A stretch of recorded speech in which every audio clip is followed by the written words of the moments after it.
Bom dia a todos. Hoje nós vamos terminar o curso de reumatologia da PUC, primeiro semestre 2020. Então nós vamos fazer uma revisão geral de toda a reumatologia, tá certo? Vamos dar umas pinceladas em cada doença e mostrar algumas fotos, tá certo? Então, vamos lá. Vamos abrir aqui a projeção e vamos apagar as luzes, tá certo? Muito bem. Então, vamos fazer uma revisão de todo o semestre de 2020, do primeiro semestre, tá certo? Lembrar que reumatologia é o estudo do fluxo de humores de um corpo. Não esquecer disso. Por isso que a reumatologia pega todo o paciente, todos os órgãos, sistemas, tá certo? Desde a alopécia até a unha do pé, ok? Então, desde cabelo até as extremidades inferiores. Muito bom. Lembrar que as duas disciplinas que correm junto com a reumatologia é a hematologia, que é a parte vermelha, e a angiologia, que pega a parede dos vasos, que estuda as vasculites também, ok? Então, iniciando nesta revisão de 2020. Vamos iniciar por grupos. Vamos falar em poliartrites, depois em oligoartrites e depois em monoartrites. Poliartrites. Vamos iniciar inicialmente, então. Vamos começar com artrite reumatoide. É uma poliartrite simétrica crônica deformante, ok? Então, é uma doença crônica deformante, multissistêmica. Então, quando pensar em artrite reumatoide? Quando ela é poliarticular, seria 5 ou mais articulações. Você tem o fator reumatoide positivo em 80% dos casos. Você tem antricitrulina cíclica peptídeo. Isso aqui é uma especificidade de quase 90%, varia de 60% a 95%, de acordo com a fonte teórica. Você tem o processo inflamatório, hemossedimentação, que é a VHS, a velocidade de hemossedimentação, e tem a proteína C reativa elevada. É uma doença deformante, então, na radiografia de mãos, você pode ter uma osteopenia, inicialmente uma osteoporose, depende da gravidade da doença. Se for uma doença branda, não faz inicialmente osteopenia nem osteoporose. E pega também punhos. Então, é uma doença que entra no corpo pelas mãos. Acomete coluna cervical, C1 e C2, primeira vértebra e segunda vértebra. Seria atlas axis, ok? Então, ela faz cervicalgia, dor no pescoço. E o raio-x de tórax pode ter nódulos pulmonares numa fase tardia da doença, que chama nódulos de Kaplan, ou pode ter serosite, derrame pleural. Ok? Então, lembrar desses laboratórios para diagnóstico, tá certo? E da clínica, que é uma doença poliarticular, simétrica, crônica, deformante. A simetria tem vertical quando pega um dimídio do corpo, ou só direito ou só esquerdo. E quando é horizontal, 2 joelhos, 2 tornozelos, tá certo? O que é síndrome de Kaplan? Que podem perguntar em prova de residência, né? São nódulos pulmonares num paciente que tem artrite reumatoide e que tenha pneumoconiose. Pode ser silicose, asbestose mais comumente. Então chama síndrome de Kaplan. O que é síndrome de Feld? A gente hoje quase não encontra. Seria o paciente que tem artrite reumatoide, mais esplenomegalia, mais leucopenia. Aparece numa fase tardia de uma artrite reumatoide não tratada, não controlada. Então, em resuminho, artrite reumatoide, o que é importante é conhecer o que está aqui, nessa projeção. Temos algumas fotos. Isso aqui é o famoso, então ela tem um desvio, a artrite reumatoide faz desvio para o lado ulnar das mãos, dos dedos, né? Veja a curva que faz. Faz o dedo com aspecto em pescoço de cisne. Você tem uma extensão da proximal e uma flexão da distal. Então é conhecido como dedo em pescoço, aspecto em pescoço de cisne. Tá certo? Continuando. Então, veja que aqui a parte extremidade e unha estão normais. Artrite reumatoide não acomete interfalangiana distal. O que pode acontecer é apenas fazer nódulos aqui, mas ela não atinge interfalangiana distal, que difere de outras doenças. Aqui você tem uma deformidade que você faz a flexão da proximal, da interfalange proximal, e uma extensão da distal. Esse dedo em botoadura, em botoniere. Dedo em botoniere ou botoadura, tá certo? Também é da artrite reumatoide. Então aqui você tem flexão da proximal e extensão da distal. Voltando aqui no pescoço de cisne, você tem extensão da proximal e flexão da distal. Seguindo, aqui você tem o desvio para o lado lunar dos dedos, ok? E aqui você tem uma atrofia, deixando a mão com aspecto de encela de montaria, tá certo? Então você aumenta as metacarpofalangianas e aumenta aqui a nível de punho. Então há uma atrofia da musculatura interóssea aqui, deixando a mão com aspecto de encela, característico da artrite reumatoide. Aqui uma radiografia de tórax, quando a gente vê inicialmente, a gente pensa em metástases, mas não é. Então aqui é uma síndrome de Kaplan. Então você tem nódulos, né? Aqui também parece que é a formação de nódulos, aqui mais um pequeno. Então, aqui também tem alguma alteração, uma hipotransparência, aqui também. Nódulos pulmonares de Kaplan, artrite reumatoide com uma pneumoconiose, ok? Seguindo, vamos para a próxima doença, lúpus eritematoso sistêmico. Doença poliarticular simétrica crônica, só que não é deformante. A deformidade que ocorre aqui pode ser síndrome de Charcot, que é uma deformidade apenas de partes moles. Então, urina parcial, creatinina, proteinúria de 24 horas, então você pede função renal, que é importante, é até um critério diagnóstico. Processo inflamatório, VHS elevada. Hemograma, pode fazer tricitopenia, que é leucócitos, plaqueta hemácia, ou bicitopenia, qualquer uma das duas. Quer leucócitos, quer hemácias, quer plaqueta. Também preenche critério diagnóstico. Então, parcial de urina e hemograma vai preencher 2 critérios diagnósticos. O que está em azul são exames específicos. Você tem o FAM, tá certo? Anti-DNA, anti-SM e marcadores da síndrome fosfolipídica, que nós vamos ver adiante, que é anticoagulante lúpico, anticardiolipina e beta-2 glicoproteína 1. Então, tem pacientes que acompanham síndrome fosfolipídica e associada com lúpus eritematoso sistêmico, ok? A gente pede inicialmente o FAM. Se o FAM vem positivo, a gente pede o restante. Se não, se vier negativo, não precisa esses marcadores. Buscar um outro diagnóstico. Tem outros exames que antigamente fazia parte dos critérios diagnósticos, mas foi retirado. Anti-RO, anti-LA, que é da síndrome de Sjögren, VDRL, que é para sífilis, né? Doença reservada, laboratório reservado para doenças venéreas. Aí tem que pedir lá FTA BS200 para afastar a sífilis. Quando o paciente tem serosite ou pericardite, você pode pedir uma punção buscando células LE. A gente hoje não solicita mais, mas antigamente era muito solicitado, porque preenchia critério. Hoje não preenche critério. Células LE, células do lúpulo eritematoso, ela já está pronta no líquido, é só funcionar e pedir a pesquisa. Raio-X de tórax para mostrar serosite. Serosite pode ser da pleura ou do pericárdico. Então, às vezes, tem o coração em taça na radiografia de tórax e lembra pericardite. Ou fazer um ecocárdio para pesquisar pericardite. Ok? Então, lúpus eritematoso sistêmico, o que é importante para o diagnóstico, tá certo? É uma doença poliarticular simétrica crônica não deformante. Não deformante. Então, a radiografia de mãos pode diferenciar artrite reumatoide do lúpus eritematoso sistêmico. Seguindo, os marcadores da síndrome fosfolipídica, que pode ser associada ao lúpus.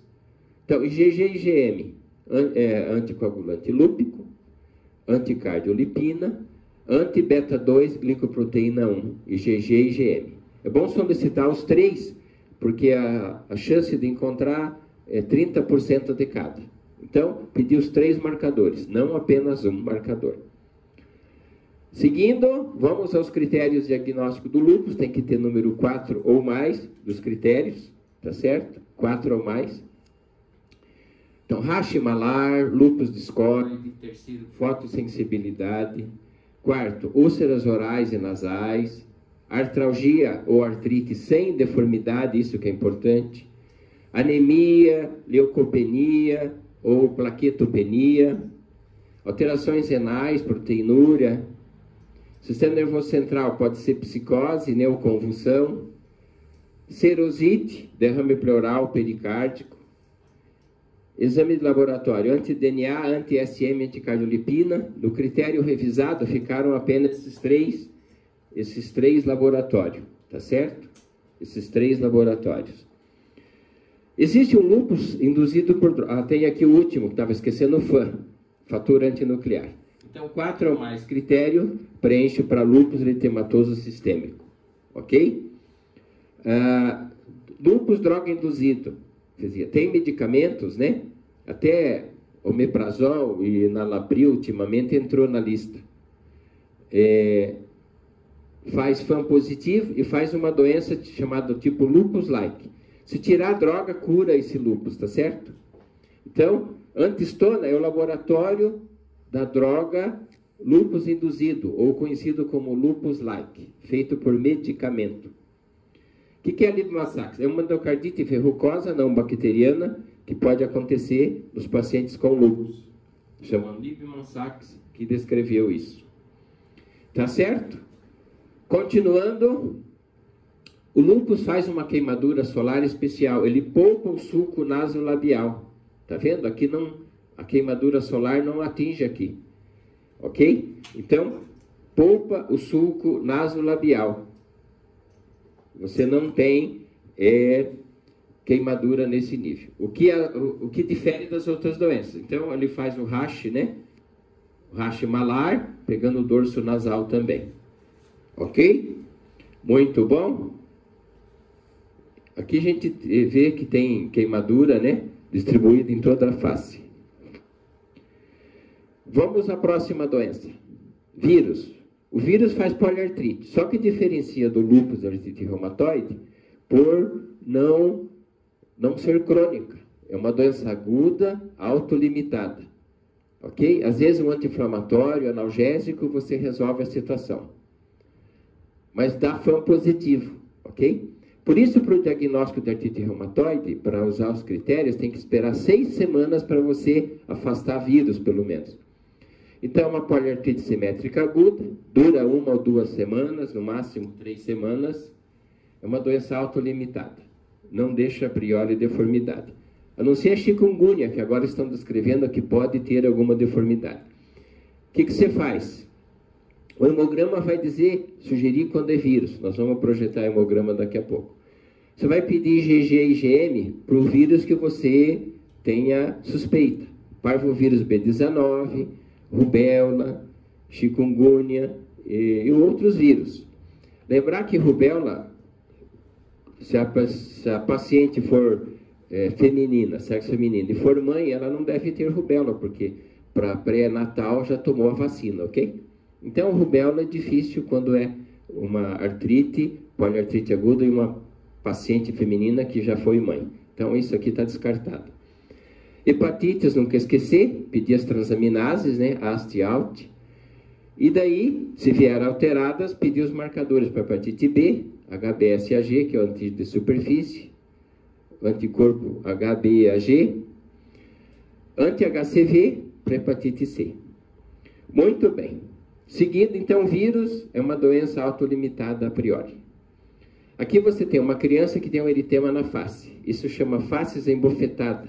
Característica do parvovírus B19.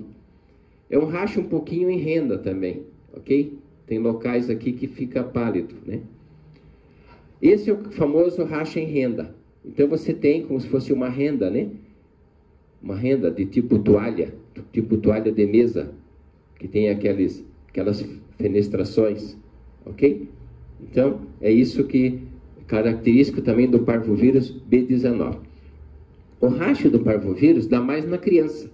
Adulto não tem basicamente racho, tem mais artrite, ok? Seguindo, olha, eu acho importante sempre saber o que é o hemograma viral. O hemograma viral, o que está em vermelho é que tem valor. Você tem linfocitose, veja, isso aqui é um caso real, ok? Então, o máximo é 40, estava 69. Linfose atípico também sobe bastante. Como é um caso real, eu não quis mudar. Mas geralmente, linfócito acima de 10, né?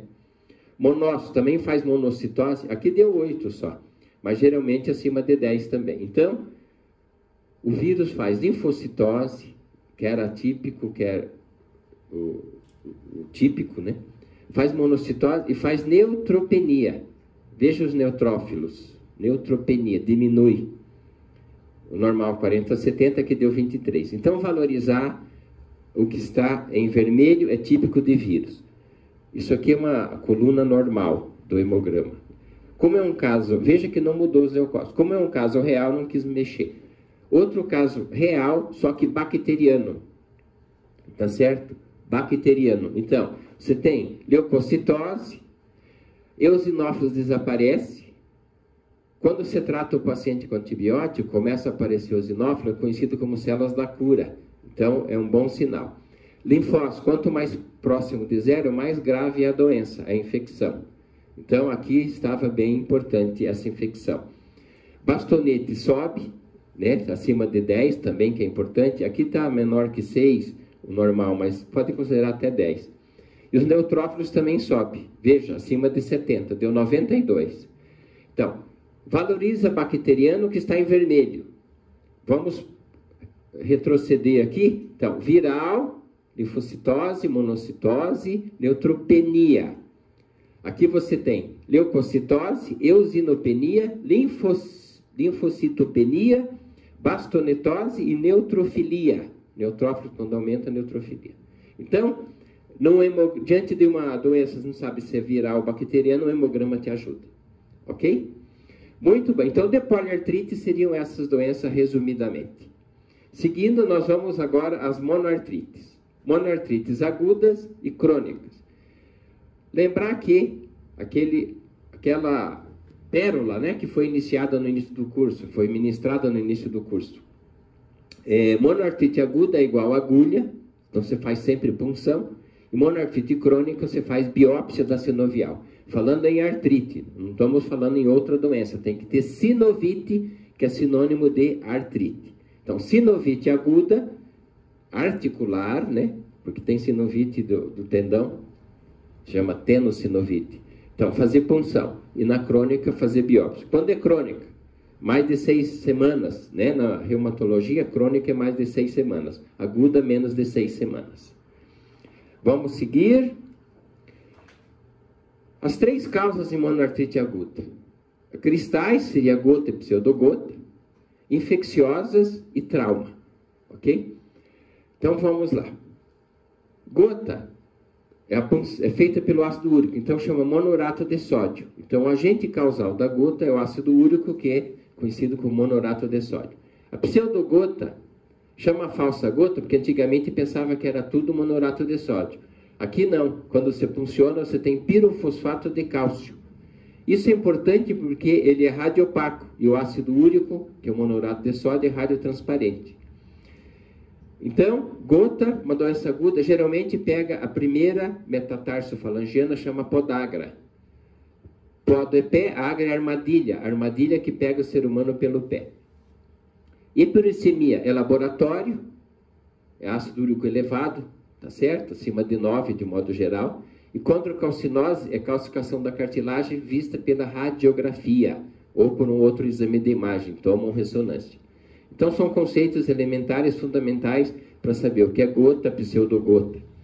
Infecciosas. Você tem o estafilococcus, de longe é o agente causal mais comum, mais de 80%. Hemófilos influenzae, pode pegar criança de 6 meses a 2 anos. Streptococo. E o gonococo. Por que o gonococo é estudado aqui na reumatologia? Porque ele faz um artrotropismo inexplicado. A gente não vê abscesso hepático por gonococo, pneumonia por gonococo. porque ele tem um artrotropismo inexplicado. Ele entra, corre para a articulação. Por isso que está dizendo, tropismo inexplicado, está respondida essa pergunta. O hemograma vai ser infeccioso, tá certo? Então, pedir o hemograma. Lembrar que na Neisseria gonorreia é gram negativo. Pedir cultura do líquido sinovial, ok? É evidente que a cultura do líquido sinovial, para o estafilococo, é quase 100%. E o gonococo é menos de 30%. Bacterioscopia, para ver se é gram positivo ou negativo. Hemocultura também pode ser solicitada. Então, exames para artrite infecciosas, né? Você pode fazer uma punção, pedir cultura, análise do líquido sinovial, né? Para ver leucócitos, glicose e tudo mais. A doença de Lyme é uma doença que existe mais nos Estados Unidos, né? Eritema crônico migratório e tem uma sorologia IgG e IgM para a doença de Lyme. É uma doença infecciosa crônica, tá certo? Tem um eritema crônico migratório. Então, não temos aqui. Todos os casos que eram doença de Lyme, que foi referendado, nenhum tinha doença de Lyme. O vírus pode fazer reação cruzada positiva para a doença de Lyme. Trauma. Então, história de trauma. Às vezes o paciente tem um hábito etílico, então não lembra que bateu, que traumatizou. Então, trauma, vê se tem história, se não lembrar, radiografia. Primeiro faz radiografia, depois examina o paciente. Aqui é o contrário, senão você pode fazer cortes das artérias ou perfurar veias mexendo na parte óssea. Ok? Então, em resumo, monoartrite aguda seriam essas. Vamos ver umas fotos. Aqui já é uma gota tofácea crônica. A gota tem 4 fases, né? Hiperuricemia sintomática, artrite gotosa aguda, período intercrítico, que é assintomático, e a fase tofácea crônica. São tofos, tá certo? Então, é uma gota e um paciente que não fez tratamento ou não aderiu ao tratamento, tá certo? Gota, então, deformidades importantes. Tofos gigantes, né? Aqui, você tem a parte da hélix, da orelha, que tem nódulos, tofos. Não é hiperceratose, são nódulos de ácido úrico, ok? Então, mais aqui na hélix. Aqui você tem uma vesícula e aqui você tem uma outra projeção com uma papila umbilical. Isso aqui é característico, então, do gonococo. Essas lesões, elas são poucas, 1, 2, 3 que aparecem. Pode ser tronco ou extremidade, ok? Papila umbilicada ou uma vesícula típica do gonococo. Aqui, novamente, né? Você tem um ponto necrótico, tá certo? Aqui outra foto. Então, isso são lesões típicas do gonococo. O gonococo, ele pode fazer uma dor no abdominal, no quadrante superior direito. Às vezes pensando que seria uma colecistite. Ele faz uma periapatite. A clamídia também foi descrita. Chama Fitz-Hugh-Curtis. Quando o paciente é submetido a alguma intervenção abdominal, você vê fibrose tipo cordas de violino. Tá certo? Isso é característico, então, de Fitz-Hugh-Curtis. Foi descrito por Fitz-Hugh-Curtis. Dor abdominal por gonococo. Ok? Vamos às monoartrite crônica. Monoartrite crônica, fazer sempre a biópsia. Evidentemente que já foi puncionado algumas vezes previamente. Quem é que faz monoartrite crônica? Sarcoidose, tuberculose, sinovite virular pigmentada ou pigmentose. O diagnóstico é feito por artroscopia. Quando faz artroscopia, a sinovial fica de cor vinhosa, tipo cor da PUC, vinhosa. Brucelose, tá certo? Gota pode se tornar crônica. Hemocromatose, depósito de ferro, tá certo? Artrite reumatoide se torna crônico. Amiloidose, sarcoma sinovial, fungos, leucoses, leucemia e linfoma. Então, aqui apenas citamos as doenças, ok? O que é importante aqui na sarcoidose é que ela tem uma forma aguda. Chama-se de Lofgren. O que é Lofgren? Você tem, então, artrite, eritema nodoso, tá certo? Nós temos foto aqui de eritema nodoso, nós expondo a artrite, nós vamos descrever. Febre e nódulos pulmonares hilares. Esse nódulos é apenas no hilo do pulmão. Então, foi descrito como sendo de Löfgren, ok? A sarcoidose crônica, a gente faz biópsia do tecido lipídico do abdômen ou da válvula de Houston, a nível do intestino terminal, nível retal, ok? E curar com vermelho Congo. E dosamos também a enzima conversora da angiotensina, é um laboratório para sarcoidose crônica. Aqui é agudo, tem que ver o paciente no momento. Muito bem, então terminamos as monoartrites agudas e crônicas. Então nós vimos poliartrites, vimos monoartrites, vamos passar para o time das oligoartrites. Lembrando aqui, dor no pé, aqui aproveitando a projeção, neuroma de Morton, fica entre a cabeça do terceiro, tá certo? E quarto, metatarsus. É um calo do tecido neurológico, neuroma de Morton. Fazendo infiltração resolve isso, ok? Então, nós entramos no capítulo das espondiloartrites soronegativas. Por que é soronegativa? Porque dá FAN negativo, dá fator reumatoide negativo. O que une esse grupo, esse cachos de doença, esse caminhão de doença, é o HLA-B27 positivo. Antígeno de histocompatibilidade leucocitária, linfocitária, B27 positivo. Ok? Quais são as doenças que pertencem a esse time? Esse aqui é um time mais de futebol de salão, porque são apenas 5 entidades. Espondilite anquilosante, artrite reativa síndrome de Reiter, que querem retirar os nomes ultimamente, psoriática, enteropática.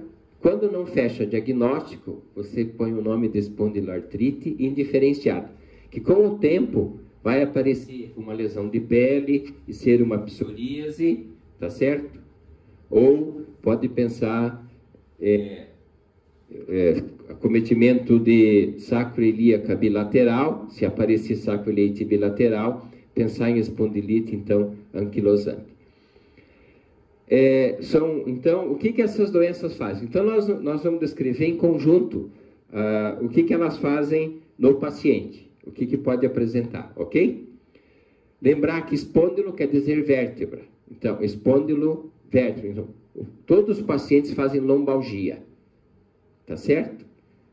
Então, doença seria inflamação, ou doença pode ser chamada espondiloartropatia também. Inflamação ou doença articular vertebral. Então, a vértebra está envolvida aqui. Continuando. Então, o que as espondiloartrites ou espondiloartropatias fazem? Olho vermelho, conjuntivite ou uveite anterior, fazem artrite, fazem entesite. O que é êntese? Êntese é onde o tendão, o ligamento se insere no osso. Quando inflama, chama entesite. Uretrite não bacteriana, viu gente? Não bacteriana. Diarreia, pode fazer. Evidente que a uretrite e a diarreia, após a cura da infecção, uma gastroenterocolite aguda ou uma uretrite aguda, após a cura da bactéria, pode desenvolver artrite reativa, tá certo? Ou síndrome de Reiter. Dactilite, que é a inflamação no dedo, ocorre só nas duas doenças, comumente artrite reativa e psoriática. Então, um dedo todo vermelho, chama dedo em salsicha. As unhas são acometidas, por exemplo, na psoríase, em mais de 80%, tá certo? Na artrite psoriática, mais de 80%. Na psoríase isolada, a unha acometida em 40% e 50%. Fazem o piteneio, que é o unha dedal, ou nicólise, destruição das unhas. Continuando, então, das alterações que essas doenças fazem no paciente. Então, psoríase, artrite psoriática. Eritema nodoso, pioderma gangrenoso, quem faz é artrite enteropática. O que é artrite enteropática? Entero do intestino, então a doença é do intestino. Doença de Crohn, retocolite, são doenças, então, inflamatórias que dá no jovem, né? Ou adulto jovem, que faz artrite e faz eritema nodoso ou pioderma gangrenoso. Ceratodermia blenorrágica e balanite circinada, quem faz é artrite reativa ou síndrome de Reiter. Então, gente, As doenças que fazem lesões de pele é psoriática, enteropática, reativa ou Raynaud. Espondilite anquilosante não está aqui nessa lista de lesões de pele, ok? Então, a única doença do capítulo que não faz doença na pele é espondilite anquilosante. Fascite plantar, conhecido como esporão do calcânio, calcâniodynia, dor no calcanhar, lombalgia, dor lombar, pigalgia, pigosenádica, pigalgia, dor na nádica, e tenossinovites, que é a inflamação da membrana do tendão ou o próprio tendão. Então, são dados, tá certo? Que pertence a esse time de doenças. Seguindo, aqui nós temos uma imagem que mostra sindesmófito. Ele parte do centro da vértebra ao centro da outra vértebra. Sindesmófito, tá certo? Vamos ver aqui se tem outra cor para mostrar. Ótimo. Dá para ver melhor aqui. E deixando, então, a coluna do paciente com aspecto de cana de bambu. Ok? Aspecto de cana de bambu. Sindesmófito. Seguindo, a espondilite anquilosante, tá certo? Faz isso. E a enteropática também pode fazer isso. O que você tem aqui? Você tem, olhando aqui, um dedo inflamado. Isso chama dedo em salsicha. A famosa dactilite. As unhas estão normais. Então, esse pé faz diagnóstico. Quem é que faz dactilite? São duas doenças, artrite reativa e psoriática. Só que a artrite psoriática ataca as unhas, em 90% quase, ou mais. Então, esse pé é até de um paciente que tem artrite reativa. Evidentemente, tem que ter história de infecção, ou urogenital, ou gastrointestinal. Aqui nós temos uma dactilite só com as unhas destruídas, descolamento, onicólise, tá certo? Então esse pé por si só faz o diagnóstico de artrite psoriática, dactilite. Inflama a articulação, tá certo? Os tendões também inflama a sinovial, por isso que chama dactilite, é o dedo todo inflamado. Famosa unha em dedal. O que é unha em dedal? É como se fosse um dedal, cheio de furinhos. Para considerar unha em dedal, tem que ter 20 furinhos ou mais. Aqui, com certeza, tem muito mais. Porque, às vezes, tem alunos que, você termina a aula, vem mostrar as unhas. Quer dizer, é constitucional os furinhos que a pessoa tem. Aqui, tem que ter mais que 20 furinhos. E chama, então, unha em dedal piteineio, da artrite psoriática. Aqui nós temos, aqui já está dizendo, uma anquilose, né? Uma soldadura. Anquilose é soldadura. Ancilose é soldadura em alça, tipo alça de balde. Aqui teria que existir uma sombra escura da articulação sacroiliaca. Não existe, está fundida. Então, sacroileite bilateral é espondilite anquilosante. No jovem, sendo sintomática, então sacroileite sintomática no jovem, bilateral por si só, já é diagnóstico de espondilite anquilosante. Esse é o famoso eritema nodoso. Ele dá na região da canela, região anterior da tíbia. Ok? É um eritema porque é mais vermelho e fica enduro, meio duro, por isso chama eritema nodoso. É como se fosse uma imagem de moeda de R$1, basicamente. É um sinal de várias doenças. Eritema nodoso não é só da artrite enteropática, que é da doença de Crohn e retocolite. Ela ocorre na sarcoidose, tuberculose, sífilis, tá certo? Estreptococo, tá? Hormônio anticoncepcional, até estresse pode fazer o eritema nodoso. Quando não tem doença, o tratamento é corticoide, ok? Mas sempre buscar uma causa. Pedir ASO para afastar estreptococo, raio-x de tórax para tuberculose, sarcoidose, afastar sífilis, ok? Então, é um sinal. Então, eritema nodoso, típico da região anterior da perna. Aqui mostra como se fosse, então, o esporão do calcânio. Então, uma calcificação do tendão. Chama entesófito, né? Então, faz entesite quando calcifica entesófito. Então, esporão do calcânio. O melhor tratamento para o esporão do calcânio é usar salto alto na mulher e bota no homem. Então, tirar o peso que está aqui atrás, jogar para frente. ok? Se não melhorar, pode infiltrar ou até caso cirúrgico. Aqui nós temos a sacroiliaca, que eu mostrei ali atrás, tem um pouquinho de edema, está um pouco mais branca. Essa aqui não dá para comentar que foi cortada. Mas mostra aqui, ó, um sindesmófito. É o famoso sindesmófito grosseiro, né? Ele é um pouquinho até afastado aqui da vértebra. Então, sindesmófito em alça, né? Então, esse é típico da artrite reativa ou psoriática. Este caso aqui é um caso real, foi da artrite reativa, ok? Artrite reativa. Sindesmófito grosseiro, tá certo? Unilateral. Sindesmófito. Não confundir com osteófito, que é horizontal, ok? Que é da artrose. Aqui é sindesmófito. Ok? Ceratodermia blenorrágica ocorre na síndrome de Reiter, tá certo? Parece que o paciente fez passagem na fogueira de São João, né? Queimou. Não é isso. Então, a pele fica espessa, tá? Fica espessa. Então, ceratodermia blenorrágica pode ser palmar ou plantar. Muito bom. Diante de uma suspeita da espondiloartrite soronegativa, o que fazer? A porta de entrada aqui é a sacroiliaca. Então, diferente da artrite reumatoide, que a porta de entrada era a mão, tá certo? Aqui a articulação é sacroiliaca. Uma imagem da sacroiliaca, quer raio-x, ressonância ou tomografia.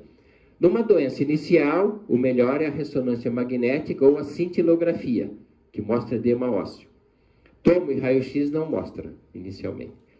Fazer raio-x da coluna lombar ou ressonância, ver se tem sindesmófitos. Numa fase tardia, o raio-x dos dedos, na artrite psoriática, famosa pensioencap. Você tem um alargamento de uma falange e afinamento da outra, como se fosse um lápis na xícara. A distal, a base dela fica afinada, como se fosse um lápis apontado, como se fosse um lápis mesmo.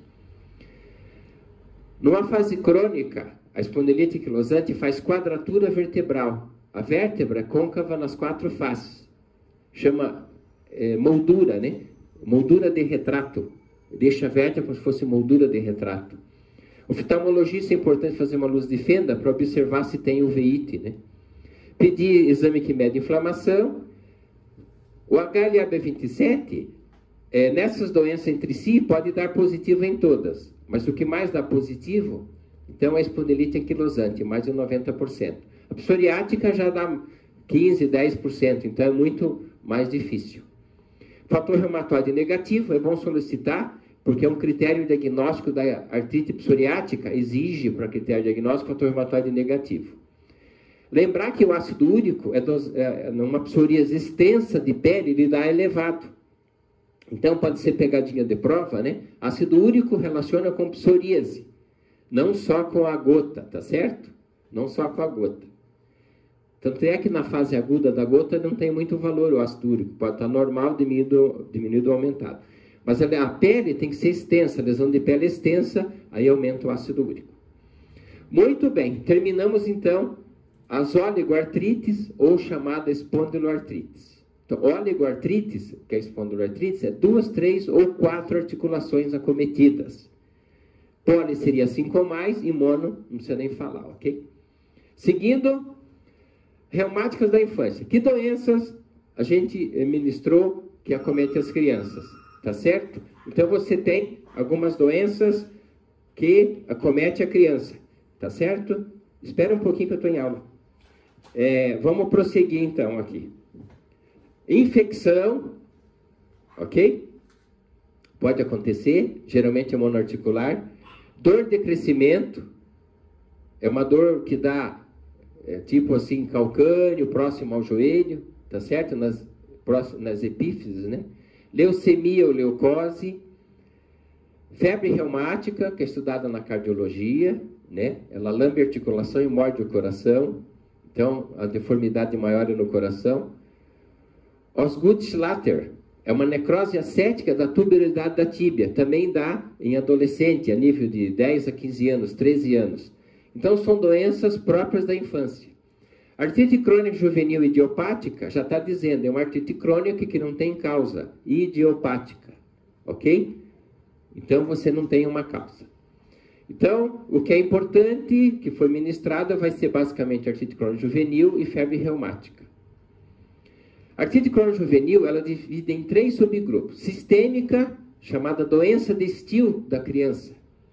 Faz linfonodomegalia, serosite, que é a inflamação da pleura, pericárdio, hepatosplenomegalia, fígado aumentado, baço aumentado, faz febre. De laboratório, faz rache, né? Que faltou aqui. O rache é importante, é um rache tipo rosa salmão, que aparece mais depois de um banho morno, de um banho quente. De laboratório, ferritina, esse é um marcador importante. Tivemos um paciente que chegou a 11.000 de ferritina. Hemograma, tem leucocitose. Então, leucocitose persistente, tá certo? Sem bastonetose, sem outros dados, tá? Que não melhora com antibiótico, você tem que pensar em doença sistêmica, doença de Still, que pertence à artrite crônica juvenil idiopática. O segundo subgrupo, oligoartrite, seria 2 ou 3 ou 4 articulações inflamadas. Quando vem FAM positivo, é importante ver o oftalmologista, porque ela faz uma uveíte anterior assintomática na criança. Quando o FAM é positivo, tem que consultar 4 vezes no ano o oftalmologista, ok? Porque ela é uma doença assintomática no olho. Uveíte anterior assintomática, é como se fosse uma emergência.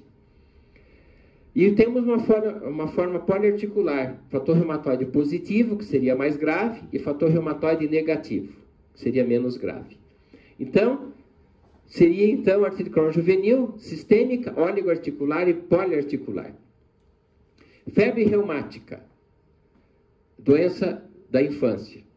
Anti-streptolizina O, então a febre reumática, todo mundo já estudou, é após uma faringite streptococa ou após uma amidalite. 1 a 4 semanas depois aparece a artrite. Você vai pedir exames que medem inflamação e vai pedir alfa-1-glicoproteína ácida, era a antiga mucoproteína. Você vai pedir um eletrocardiograma, que pode mostrar o espaço PR aumentado, e o ecocardiograma, né? Você pode ter até uma pancardite reumática.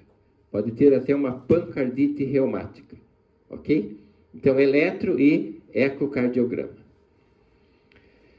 Para fazer o diagnóstico da febre reumática, você tem que ter uma ASO na mão, quer dizer, uma ASO comprovada, e utilizar os critérios de Jones, maiores e menores. 2 critérios maiores de Jones fazem o diagnóstico, ou 1 maior e 2 menores preenchem o diagnóstico, ok? Então, febre reumática e artrite crônica juvenil, a gente vai mais estudada na reumática das infâncias, ok? Aqui, o que aparece? Você vê um queixo retraído, chama micrognatia. Então, micrognata é característico da artrite crônica juvenil. É um dado importante em perguntas de prova. Micrognatia ou retrognatia. Veja que a coluna cervical do paciente ficou retificada. Característico de artrite crônica juvenil. A artrite crônica juvenil, ela é menor que 16 anos de idade. Isso aqui é um rache com dermografismo típico da doença de Still. É uma cor rosa salmão. Róseo salmão, ou rosa salmão que chama. Então faz dermografismo. Aparece após o banho morno, comente um banho quente. Essa lesão é clássica.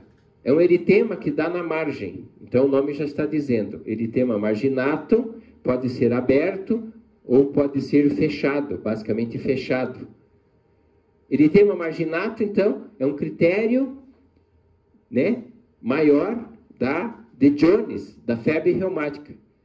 Quais são os critérios maiores? Artrite, cardite, coreia, eritema marginato, nódulo subcutâneo de Meinete. Repetindo, critérios maiores de Jones. Artrite, cardite, coreia, eritema marginato, nódulos subcutâneos de Meinete. Os menores é febre, artralgia, proatividade inflamatória presente, um espaço PR aumentado no eletrocardiograma. Ok? Então, eritema marginatum, isso é característico da febre reumática. Seguindo, vamos ao oposto, reumáticas do idoso. Pseudogota, seria a falsa gota. Geralmente é monoarticular do joelho, ocorre após 65 anos de idade. Osteoartrite ou artrose, doença universalmente conhecida. Então, osteoartrite é sinônimo de artrose. Ou osteoartrite degenerativa também é sinônimo. Polimialgia reumática, uma doença comum no idoso, após 50 anos, geralmente 60 a 65 anos, que pode acompanhar uma vasculite de arterite temporal. Osteoporose não dói. Osteoporose, quando dói, tem fratura. Então, aqui está com sem fraturas. Então, osteoporose não dói, ok? Então, o idoso é comum essas doenças. Existe uma doença que ocorre junto com a polimialgia reumática, que tem um nome confuso, né? Que tem até números no nome da doença. RS3PE. A tradução já está dizendo aqui. Recorrente sinovite simétrica soronegativa, são os 3S, com pitting edema, que é traduzindo o sinal de cacifo. Então, essa doença RS3PE, ela é do idoso. É um edema que deixa, por exemplo, o paciente acorda com a mão parecendo um pão, fica edema no dorso da mão. Pode ser uni ou bilateral. Artrose, então, articulações que suportam peso, comumente joelhos, tá certo? E coxo femoral. Não tem artrose em tornozelo, ok? Não existe artrose em tornozelo. E mãos, também não existe na mão nas metacarpofalangianas. Não existe artrose primária nas metacarpofalangianas, não existe artrose nos cotovelos e nem no tornozelo. Então, geralmente, articulação coxo-femoral, joelhos, interfalangiana distais e proximais. Na artrose, o laboratório tem que ser normal, não tem que ter nada alterado, a não ser que o paciente tenha dupla doença. O paciente seja misto, tem uma artrite reumatoide com artrose ou outra doença com artrose, ok? Então, exame de laboratório aqui é normal. O diagnóstico da artrose é feito por imagem. Uma radiografia simplesmente antiga pode mostrar pseudocistos ou geodos. São aqueles buraquinhos. O geodo é onde o abutre faz ninho no Grand Canyon. Espaço diminuído articular, esclerose óssea marginal, osso fica denso, tá certo? Ou subcondral, osso fica forte. E osteófito, que é o bico do papagaio, o periquito, tá certo? Que é o cedo do diagnóstico. Então, não existe osteoporose numa artrose primária, ok? Existe osteoporose na artrose apenas secundária. Isso é importante. Então, aqui nós temos espaço articular diminuído, tá certo? Mais nesse segmento do que neste. O joelho tem 3 segmentos, né? Patelar, medial e lateral. Então, o osso fica branco, bem denso. Espaço diminuído, pode ter osteófito, às vezes pequeno, né? Que comumente aparece nessa região. Aqui não tem cisto. Então, espaço diminuído, esclerose óssea, tá certo? E pode ter osteófito. Aqui nós temos uma artrose bilateral, só que é secundária a um paciente que tem artrite reumatoide. Por que é secundária? Porque tem osteoporose. Então, a artrite reumatoide faz osteoporose. Espaço diminuído, ok? Osteoporose importante. Aqui nós temos uma artrose secundária, então, a artrite reumatoide. Não vamos perder muito tempo, vamos prosseguir. Ó, a artrose acomete interfalangiana distais e proximais. Não acomete artrose primária, as metacarpos, exceto a do primeiro dedo, que chama rizomélica ou artrose do alfaiate. Veja, hipertrofia é uma doença hipertrofiante, tá certo? Hipertrofiante. Então, nódulos de Eberden a distal, quando aparece nódulos proximal, Bouchard. Bouchard. Escreve-se Bouchard, mas lê Bouchard. Eberden com H. Polimialgia reumática é uma doença de idoso, mais de 50 anos, com VHS mais que 50. É uma doença comum, porém subdiagnosticada. É dor na cintura escapular e na cintura pélvica e região de pescoço, cervical. Ok? O paciente tem mais dor e menos fraqueza. Isso é para diferenciar da polidermatomiosite, que nós vamos ver a seguir, das miopatias inflamatórias. Então, aqui tem mais dor e menos fraqueza. Lá na dermatopolimiosite vai ter muita fraqueza e menos dor. Tem rigidez e pode associar arterite temporal ou RS3PE. que é recorrente, sinovite, simétrica, soronegativa, com pite em edema, que é o sinal do cacifo, que vimos agora. O tratamento que é corticoide em dose baixa. Por que eu estou colocando o corticoide? Tem uma melhora estupenda, dramática. Melhora dramática faz diagnóstico de polimialgia reumática. Então, um teste terapêutico com corticoide faz diagnóstico também. Miopatias inflamatórias idiopáticas. Não tem causa. Dermatomiosite, porque acomete a pele. Você tem sinal de Gottron, sinal do chá, limão de mecânico, heliótropo, pode ter Renault, tá certo? Polimiosite, não acomete pele. Da fraqueza maior do que a dor. Então, fraqueza maior, dor menor, o que difere da polimialgia reumática. E faz disfagia alta. Esse é um marcador importante, porque esclerose sistêmica faz disfagia baixa. Aqui nós temos disfagia alta.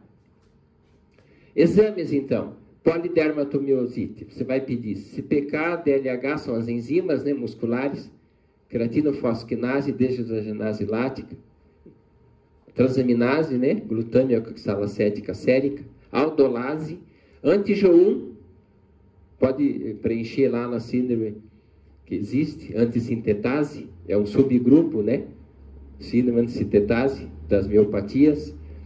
Fazer eletroneurografia para buscar o músculo doente e para afastar a doença neurológica. O músculo doente sofre-se biópsia, que pode ser compatível. O músculo é apenas compatível, não dá sempre diagnóstico. Existe uma outra miosite por corpúsculo de inclusão. Você pede uma eletroneuromiografia que dá um padrão neurológico e muscular, por isso chama padrão misto. E o diagnóstico é feito por biópsia através da microscopia eletrônica do músculo. Vamos mostrar a foto da dermatomiosite. O que ocorre na dermatomiosite? Aqui chama pápulas de Gottron. São lesões elevadas. Quando não são elevadas, chama manchas de Gottron. Aqui você tem uma hipertrofia ungueal, que também é característico da dermatomiosite. Hipertrofia ungueal, aqui da cutícula, na verdade. Hipertrofia da cutícula, não da unha, como eu disse. Então, você cresce a cutícula, vai até o meio da unha, comumente. Tá certo? É característico da dermatomiosite. E pápulas de Gottron, que dá bem em cima das articulações.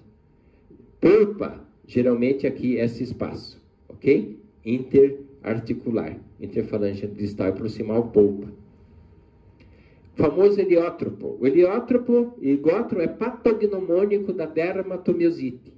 Então, uma cor vinhosa periorbitária. Tá certo? Uma cor vinhosa. Vermelho cianótico, uma mistura, né? Ok? Então, Gottron e heliótropo suportam o diagnóstico de dermatomiosite. Porque às vezes ela é amiopática. O que é dermatomiosite amiopática? As enzimas musculares não mudam. Não mudam. Ok? E o paciente tem esses sinais de pele. Ocorre em 10% dos casos, geralmente apenas. Fibromialgia reumática. Falando em músculo, aqui está dizendo fibra, mil, dor. Dor na fibra muscular. Mais que 3 meses de dor, tem que doer a coluna, tem que ter dor na coluna. Cervical, lombar ou torácica, não importa. E tem os critérios antigos, que eu gosto, são os tender points, pontos de dor. 11 de 18 preenche diagnóstico. Tem que ter pelo menos 11 de 18 pontos. Foi mudado os critérios diagnósticos, tá certo? Existe, eu prefiro esses aqui. Exames, todos normais. Não pode ter inflamação nenhuma, exceto se o paciente tiver dupla doença. Tiver artrite reumatoide com fibromialgia, tiver artrose com fibromialgia reumática. O que acontece? É um complexo de doença a fibromialgia reumática. Você tem distúrbio do sono, distúrbio do humor, transtorno de ansiedade generalizada, então você tem ansiedade, você tem depressão, você tem fadiga crônica, já acorda cansado. O colo, você tem colo espástico, o intestino pode estar mais acelerado ou mais preso, com obstipação. Uma cefaleia, tá certo? Enxaqueca crônica, que vai e volta. Então, é um complexo de doenças. Fibromialgia reumática. Então, você tem pontos, né? Por exemplo, na inserção do músculo suboccipital, aqui no ponto médio do trapézio, na origem do músculo supraespinhoso, na parte aqui do quadrante superior do músculo da nádega, tá certo? Isso aqui é visto o paciente dorsalmente, visto de frente. Então, aqui na parte média da gordura do joelho, na proeminência do trocante maior, tá certo? O grande trocante. 2 centímetros distal epicôndrio lateral, próximo ao segundo junção costocondral, como está aqui, e embaixo aqui do músculo esternocleidomastoide, inferiormente. Então, são pontos da fibromialgia reumática. Tendo 11 pontos de 18, faz o diagnóstico. Por que eu não coloquei os critérios modernos? Basicamente, pela história, não precisa nem examinar o paciente, mas eu prefiro fazer anamnese e exame físico, por isso que eu trouxe esses critérios. Apenas uma preferência particular, sem nada contra, ok? Seguindo, aí além disso é muito confuso, né? É dor, só as dores já fazem o diagnóstico. O cenário da fibromialgia, um resuminho. Mulher de 20 a 65 anos também tem uma doença de universitárias, né? Também tem mais jovem do que 20 anos. Dor crônica generalizada, fadiga crônica, distúrbio do humor, como disse, distúrbio do sono, cefaleia crônica, tá certo? Síndrome do colo irritável, depressão e transtorno de ansiedade generalizada. Exame físico normal, laboratório normal. Ok? Laboratório normal, então, obrigatório na fibromialgia e na artrose, dentro da reumatologia. Seguindo, exame físico, tender points. Outra doença que dá na mulher pós-menopausa, síndrome de Sjögren. Escreve-se dessa forma e lê-se Sjögren. Xerostomia, estômago e boca. Boca seca e olho seco.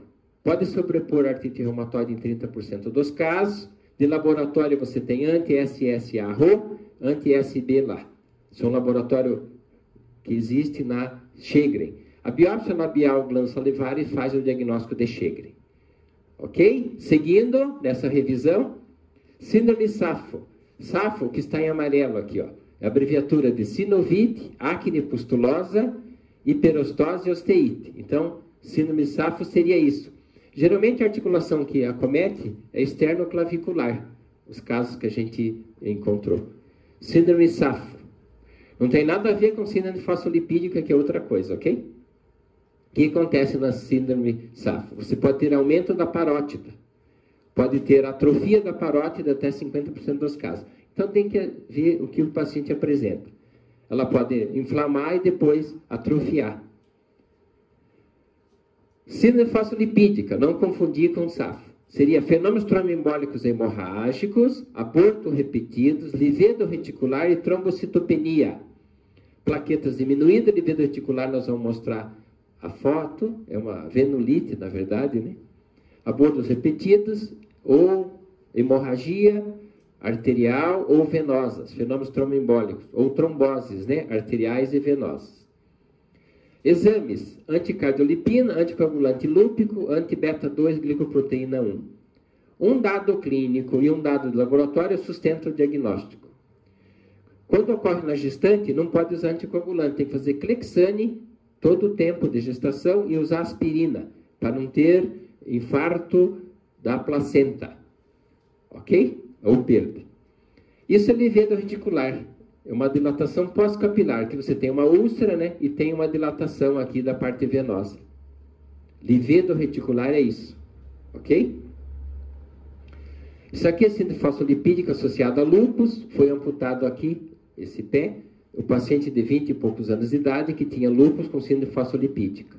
Então, necrosou toda a parte distal do pé. Neuropatia de Charcot. Seria, então, uma neuroartropatia. Então, o paciente tem a articulação doente, só que ele não tem dor porque o nervo está destruído. Então, não há uma transmissão da dor. Ele vai utilizar uma articulação doente e o que vai acontecer? Vai ficar muito deformado. Então, fica uma articulação exuberante, né? Indolor, totalmente indolor, por ser uma neuroartropatia. Olha esse caso aqui, totalmente indolor. Então, isso aqui, artropatia de Charcot, ok? Uma coisa exuberante, exuberante. Parece que o fêmur veio por um lado e a tíbia pelo outro, né? Houve uma subluxação aí cronicamente.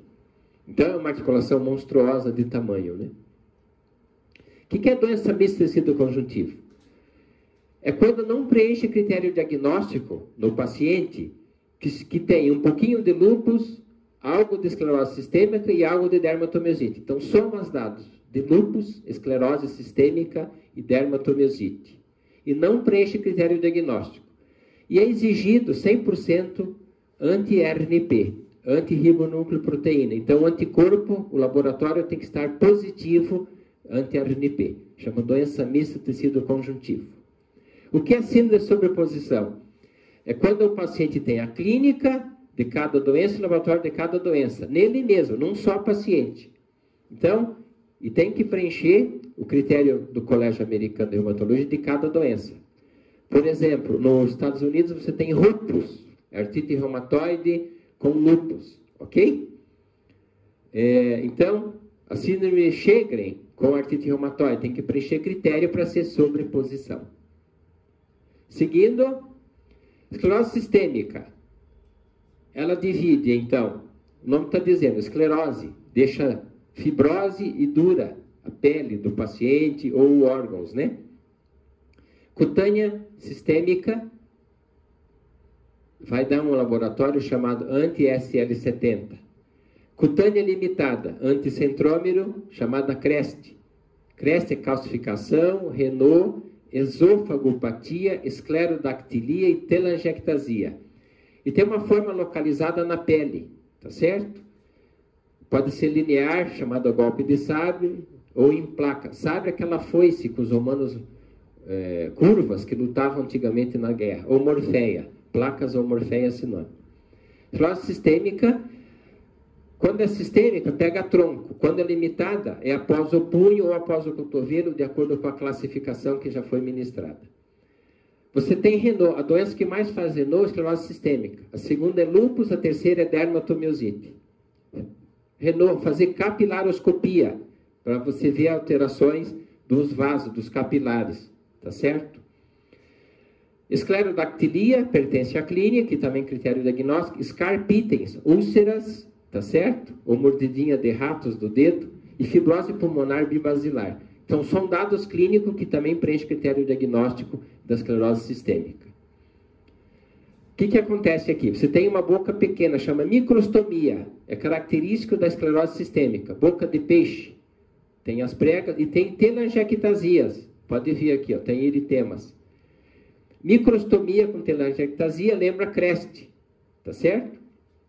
Que é esclerose sistêmica limitada. Não confundir limitada com localizada. Localizada é só na pele. Aqui nós temos fibrose, 2/3, quase o pulmão inteiro, 2/3 do pulmão com fibrose, bibasal, ok? Bibasilar. Aqui nós temos o enema opaco, feito antigamente, que mostra divertículo de bocas largas. Divertículo de bocas largas, num paciente com a boquinha pequena, esclerose sistêmica. Aqui é o colo transverso, tá certo? Então você tem divertículos, vários divertículos saculares com boca larga, característico de esclerose sistêmica. Esclerodactilia. Então, perde as pregas do dedo e perde tecido também. Dói muito isso aqui. Deixa a mão em garra. Deixa a mão do paciente em garra. Ó, isso é típico, a mão em garra. Ele não consegue esticar mais a mão.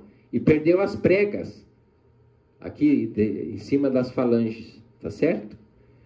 Esclerodactilia, mão em garra, característico de esclerose sistêmica. Golpe de sabre, como se fosse uma foice, né? Curva. Então, uma lesão atrófica naturalmente, atrofia naturalmente. Golpe de sabre. Essa aqui seria aquela em placas, né? Uma morfeia.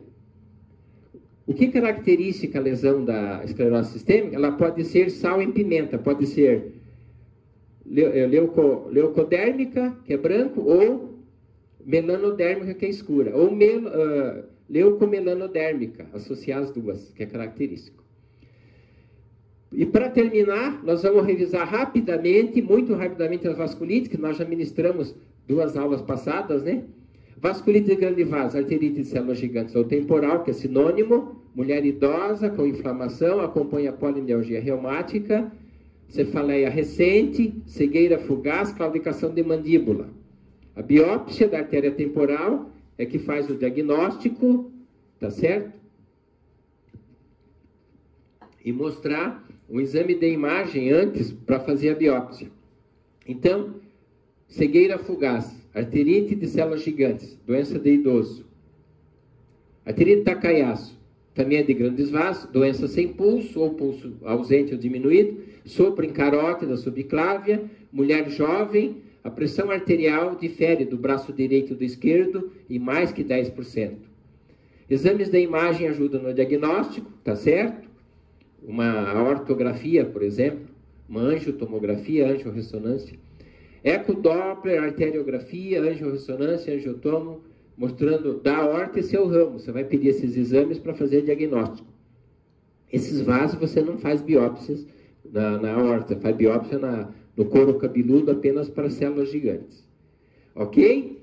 Aqui nós temos um desenho de uma aorta, aqui mais estreitada. Isso é Takayasu, característica de Takayasu. Prosseguindo, vamos prosseguir. Doença de Kawasaki e poliartrite nodosa é doença de médio vaso. Então, Kawasaki é fácil da criança. Eritema palmar, língua em framboesa, febre, linfonodomegalia, rache, conjuntivite sem pus, infarto agudo do miocárdio na criança. Poliartrite nodosa é uma doença dos hilos. Faz hipertensão para acometer a artéria renal, mas não faz nefrite. Ela chega até na porta de entrada, no hilo. Faz aneurisma da arteriografia viscerais, quer da esplênica, hepática, ou a mesentérica. Você pede uma arteriografia, angiografia desses vasos, né? Pode ter estenoses também. Associa a hepatite B, a parte nodosa, faz orquite e epididimite. Então, uma doença do hilo, uma doença bem oculta. Médio vaso seria essas duas. Aqui mostrando eritema palmar, nós já vimos na aula de imagem, né? Pode ter eritema labial e palmar, e língua em framboesa também. Aqui uma arteriografia renal que mostra obstruções, stops, né? Obstruções nas setas longas, e mostra microaneurismas nas setinhas pequenas, nas setinhas curtas, microaneurismas, e nas setinhas longas, stops, obstruções. Pequenos vasos, ANCAS dependente, inicialmente, então, ANCAS associadas, poliangiite eosinofílica com granulomatose, doença de Sturge-Strauss, poliangiite granulomatosa de Wegener e poliangiite microscópica. Então, são as ANCAS dependentes. Então, Sturge-Strauss, paciente tem sinusite, asma, eosinofilia, que é importante, e neuropatia, ANCA-P. Asma com neuropatia, pensar então, poliangiite eosinofílica com granulomatose. O hemograma ajuda no diagnóstico também. Aqui na Wegener, você tem sinusite, nódulos pulmonares, que podem ser necrosados ou não necrosados, e você acomete o rim, tem glomerulonefrite, ANCA-C positivo. Poliangiite microscópica, de resumo, de revisão, ANCA-P positivo, é uma doença pneumorrenal. Então, essas duas doenças pneumorrenais vai precisar ajuda dos ANCAS para fazer diagnóstico. Pequenos vasos por imunocomplexo. Vasculite por IgA, que é do adolescente, da criança, né? Menor que 20 anos, descrito por Enoch Schonlein. Dor abdominal, acometimento renal, acometimento articular, pele evasa, doença do 5 sistema. A biópsia renal ou da pele vai demonstrar imunoglobulina A, IgA. Vasculite crioglobulinêmica vai associar hepatite C, dosar crioglobulinas, crioaglutininas, fator reumatoide tem que quase sempre positivo. Pode fazer biópsia da pele também, ou da área acometida, e complemento geralmente é baixo, mais que 90%. Doença da membrana basal antiglomerular, já está dizendo, doença anti-GBM, Gould-Pestary, descrita antigamente, e vasculite urticarial hipocomplementêmica. O complemento é baixo, você tem o exame anti-C1Q positivo. Seguindo, doença pneumorrenal, o paciente tem hemoptise, sem ser fumante, sem história de neoplasia aguda, pensar em Gould-Pestary. Então, doença anti-GBM.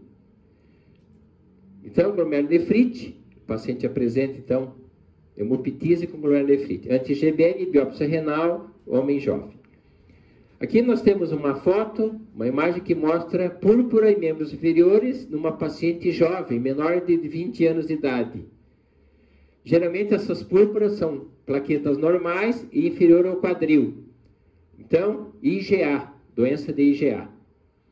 Vasculite de vasos variáveis, doença de BC e Cogan, que nós já vimos. Vamos.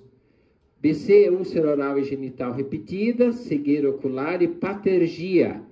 Patergia repetido é quando você vai fazer uma venópsia, tirar sangue para o laboratório, no dia seguinte há uma reação que parece um PPD fortemente positivo, chama patergia.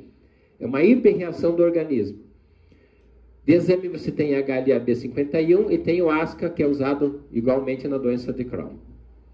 Síndrome de Cogan é uma doença de jovem que faz edema conjuntival, perda auditiva e faz inflamação da aorta isoladamente.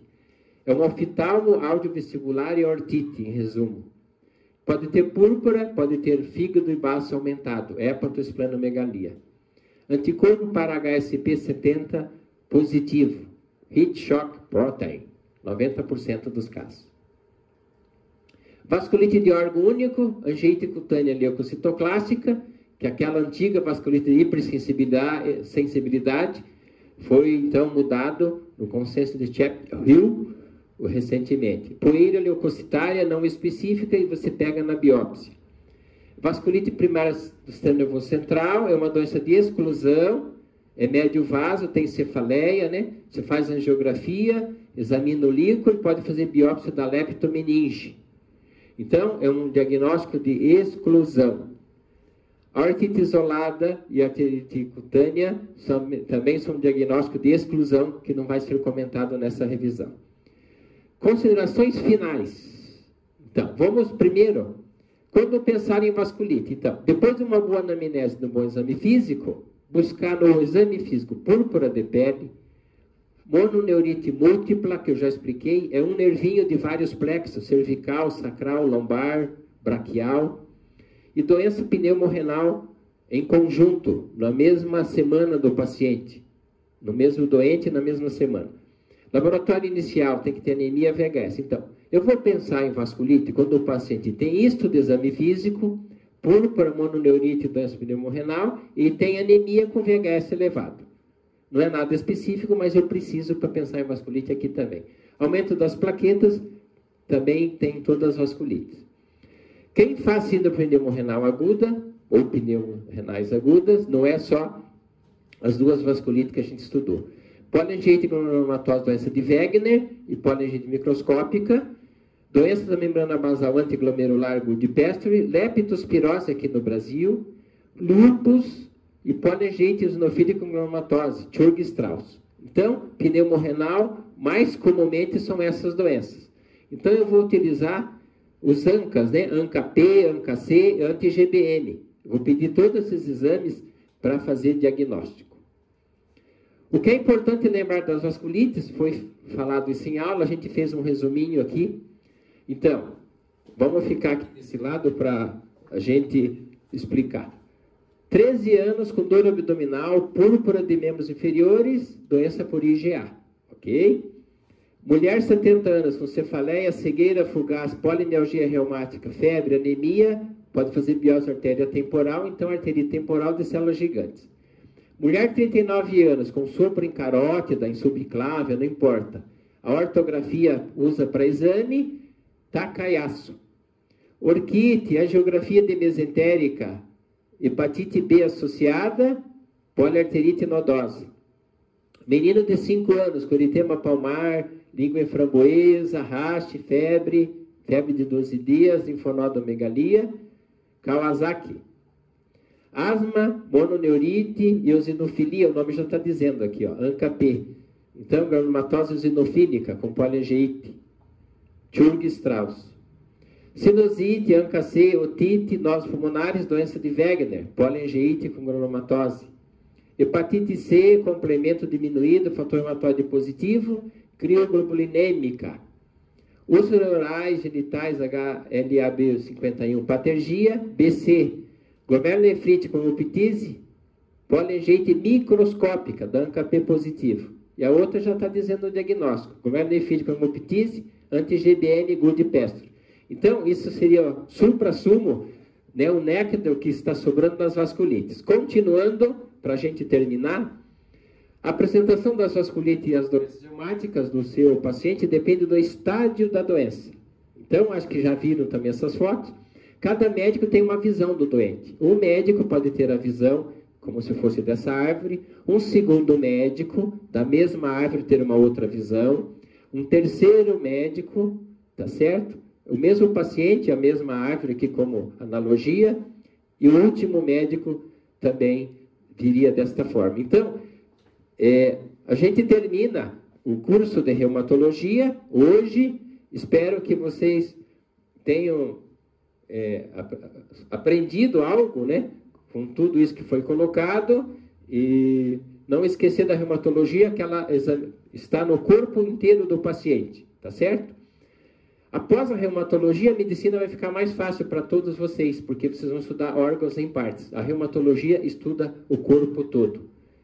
Na verdade, é uma somatologia, somato é corpo, ok? Muito obrigado pela atenção, tudo de melhor a todos e obrigado pela paciência.